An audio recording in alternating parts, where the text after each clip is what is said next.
Varias agencias de inteligencia europeas están encendiendo alarmas sobre una supuesta nueva estrategia del Kremlin.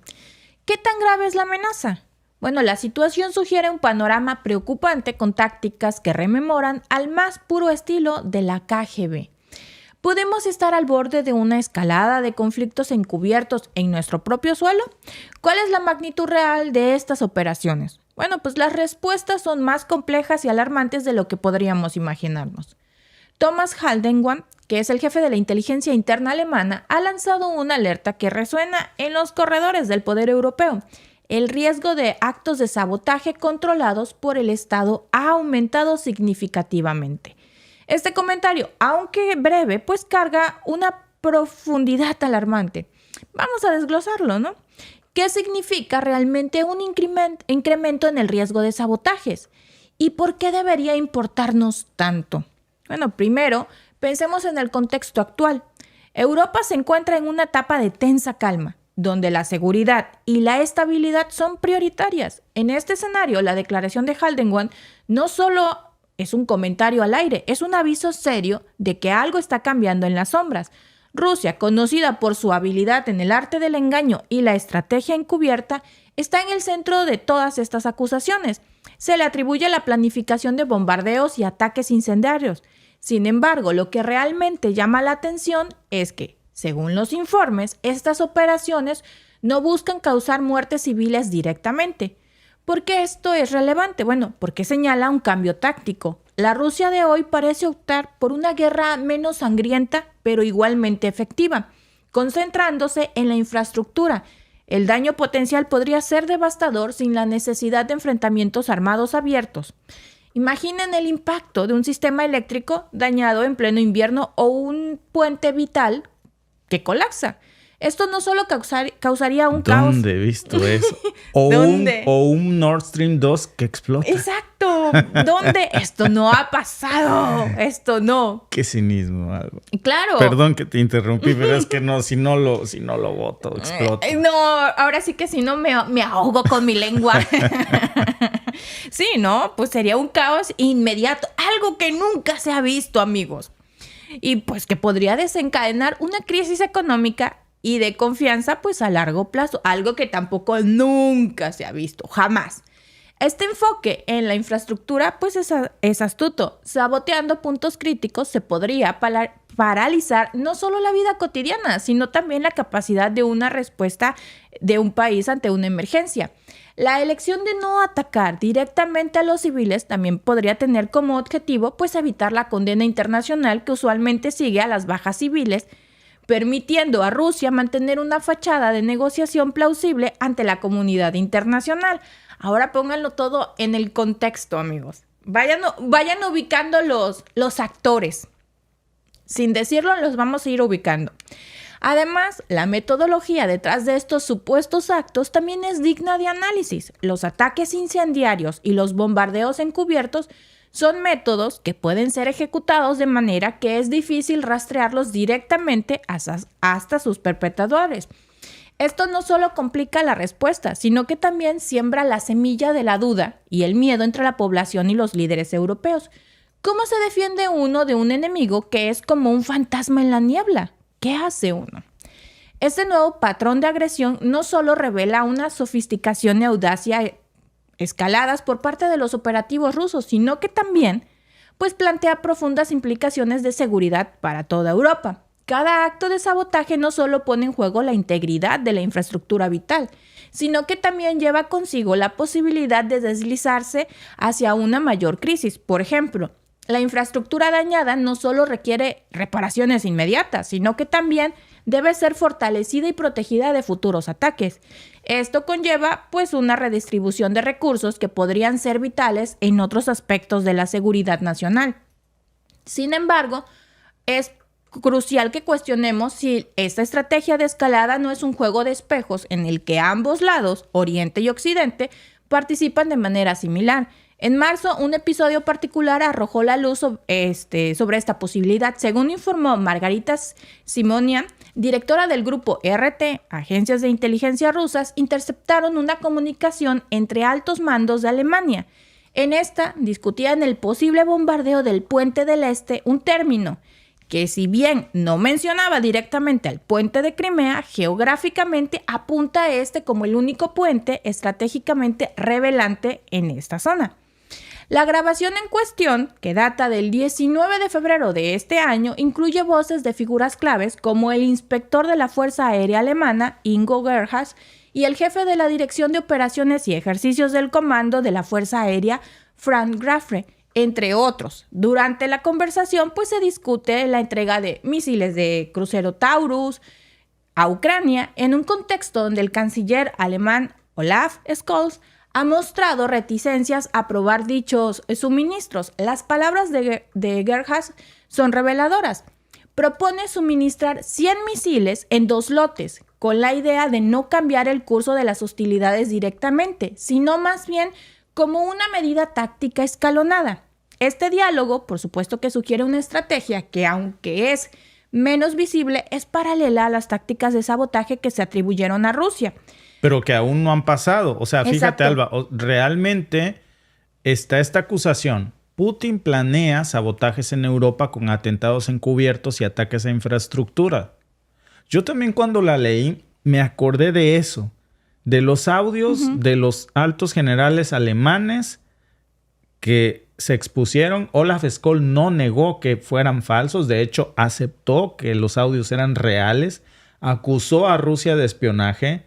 En lugar de... Y se desvió el tema de que, oye, qué bueno, ¿cómo estás acusando a Rusia de espionaje? Sí, eso es grave, pero también entonces eso confirma que estás planeando explotar el puente de Crimea, infraestructura crítica. Me suena un poco precisamente a eso de lo que se acusa. Pues es que... No hay mucha diferencia. Más bien me huele al dicho mexicano de juego que tiene desquite ni quien se quite. Malo, ¿eh? Yo no apoyo esto. Por supuesto que es súper condenable. Pero sí veo aquí un doble rasero, Alba, fuerte. Claro. Cuando es de un lado es muy malo, cuando es del otro son tácticas de guerra. Y de los dos lados son terriblemente malos. Y de los dos lados son iguales. O sea, no es que uno sea más bueno o menos malo. Los dos son iguales. Porque al final del día, la gente es la que queda en medio. Claro, porque son objetivos no militares. Claro. Un puente, un hospital, un parque, una infraestructura crítica, ¿no? Sí. Completamente.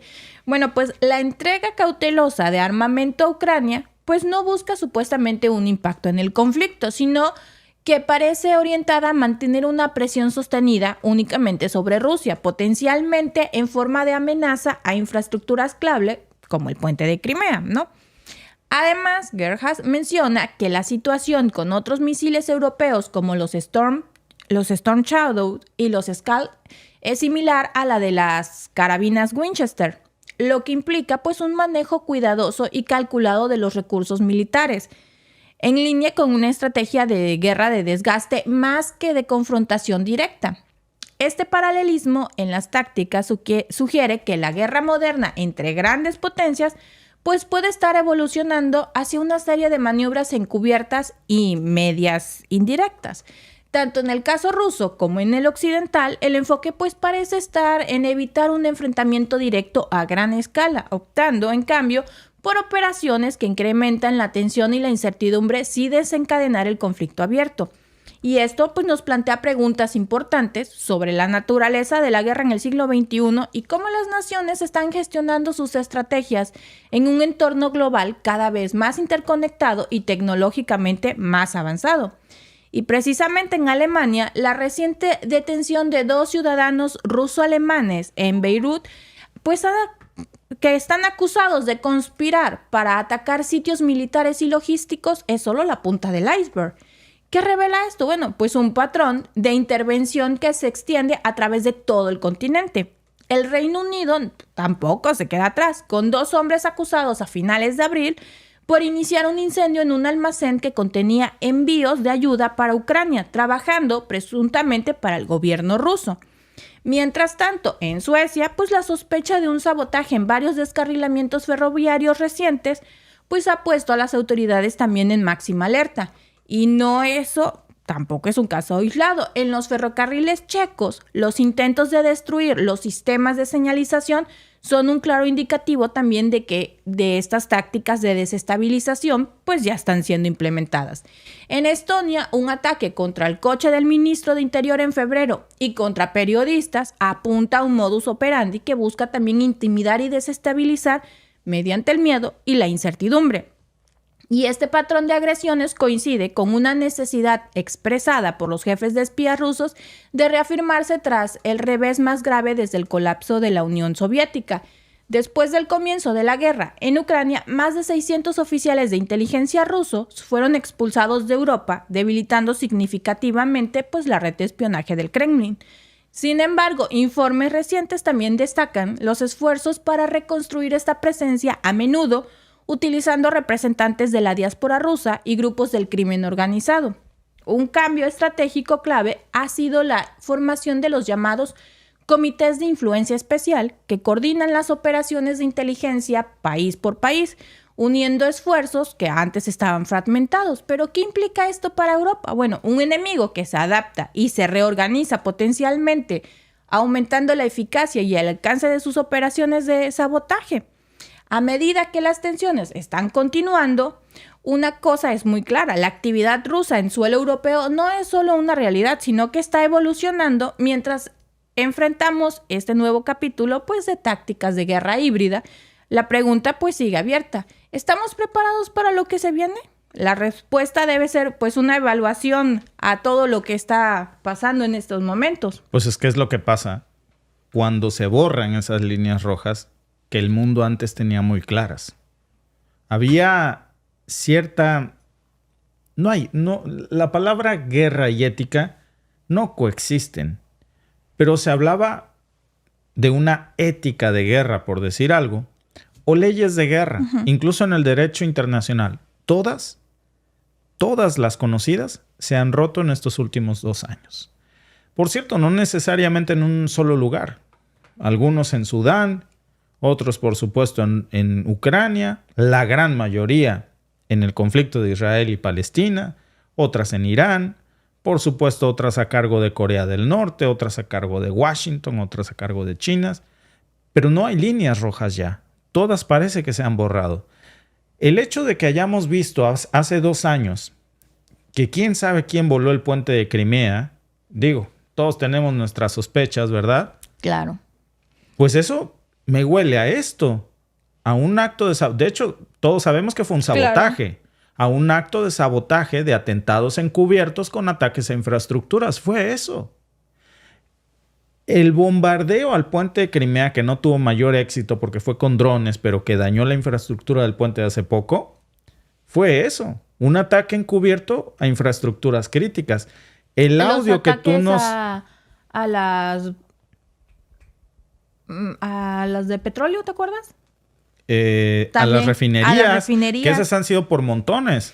También decían que obviamente todos se le adjudican a Ucrania, ¿no? No, bueno, ellos sí se las adjudicaban. Tanto que Washington salió y le pidió a Ucrania que parara de hacer eso. Y a Washington le importan poco las refinerías rusas. Lo que sí le importa es la desestabilización de los precios del petróleo que eso estaba causando en plena reelección de Biden, ¿no? Sí. No, y también dices, ok, no dudo, para que no digan otras cosas, no dudo que obviamente Rusia esté utilizando ese tipo de desestabilización en toda Europa. Seguro. Por supuesto que no. Es una táctica ¿Tú crees que se van a quedar así como, mira, pues ya vinieron y me volaron mi gasoducto? Sobre todo que son tácticas que han utilizado no solo Rusia, muchos países a lo largo de la historia. ¿Cuántas veces se empiezan a agitar las aguas en varios lugares del mundo y no necesariamente son por los mismos ciudadanos de ese país? Son de cualquier país con supuestamente originarios de ahí. Vamos a ponerle franceses colombianos y hacen algo en Colombia, ¿no? O hacen algo en Francia y por poner un ejemplo, o sea, así. De cualquier parte del mundo y están en uno o en el otro país del que se supone, no del que se supone, del que son ciudadanos, Y luego dicen, no, es que están inmiscuidos. Probablemente ni siquiera estaban inmiscuidos, pero necesitan echarle la bolita a alguien. Probablemente fue alguien directamente del país que quería sembrar el pánico, pero siempre van a llevar la carga a ellos. Como decíamos hoy en la mañana, hay mucha discriminación con los ciudadanos rusos. Prácticamente ya ven a un ciudadano ruso en alguna parte del mundo, es espía de la KGB. Sí. O sea, y probablemente no tiene nada que ver con el gobierno, nunca ha tenido nada que ver con el gobierno, pero es ruso y entonces es un espía de la KGB. Como en su momento precisamente la guerra en Afganistán originaba que cualquier persona que viniera de estas regiones, a veces hasta de Pakistán, por ejemplo, era un talibán, ¿no? Ajá. Incluso, ¿te acuerdas de esas bromas muy de moda hasta el día de hoy? De run, ¿no? Que van vestidos, que nada que ver, digo, pero les falla un poco, pero fíjate cómo en el subconsciente de nuestros temores, Alba, colectivo, que se ha sembrado por la propaganda, es un tipo vestido de jeque árabe, con un maletín, que lo bota en medio de un parque y sale corriendo. Y la gente entra en pánico porque enseguida asocia la vestimenta árabe con un acto terror, ya saben qué, porque estamos en Facebook. Dice nuestro amigo o amiga, Casino Salsa Bachata Chile. Rusia prohíbe la libertad de expresión. No puedes decir guerra o protestar. ¿Qué crees, amigo? También Estados Unidos. No puedes protestar. Y están deteniendo a las universidades, a los universitarios, los están deteniendo.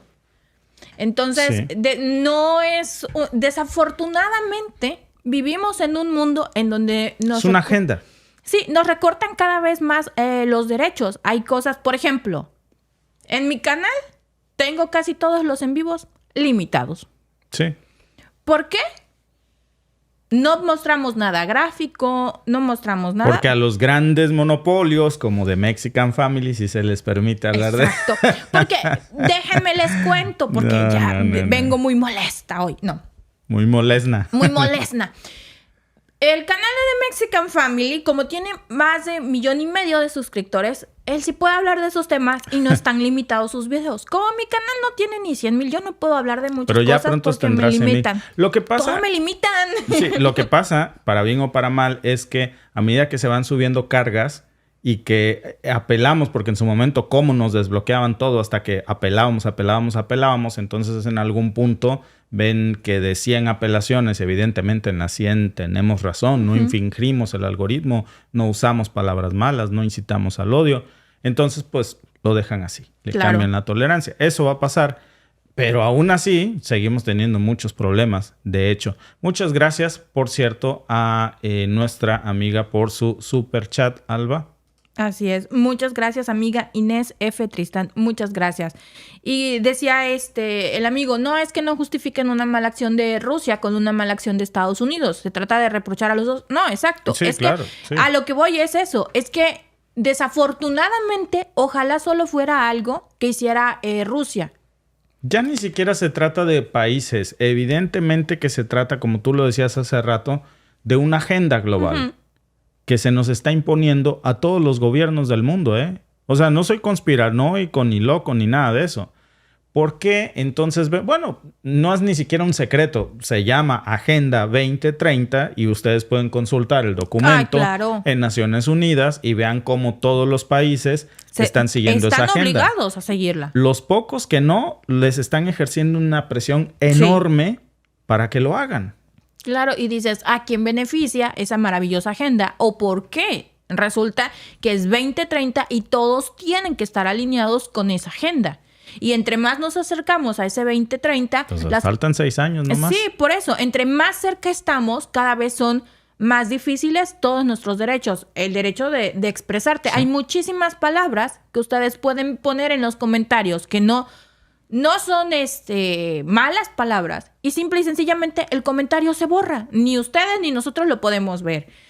Muchos nos están reportando ahorita que están teniendo problemas con la señal. Hace rato. Casualmente, muchos dicen, no, está bien, nosotros tenemos aquí los señales, se supone que nuestra transmisión está perfecta, pero son ese tipo de cosas que ellos están utilizando para coartar la libertad de expresión. Entonces, vivimos en un mundo en donde las redes sociales nos ayudan mucho a comunicarnos, pero también nos prohíben muchas cosas. Sí, y esto va a ir empeorando más. Claro. Es un cerco que cada vez, Alba, se va a ir haciendo más pequeño, por supuesto, a medida que nos vayamos acercando a la meta 2030. Gracias por vernos. Si te ha gustado este clip, síguenos en vivo para ver nuestro programa completo de lunes a viernes en nuestros canales de YouTube y Facebook. Suscríbete, comparte con tus amigos y déjanos tus comentarios. Te esperamos en vivo.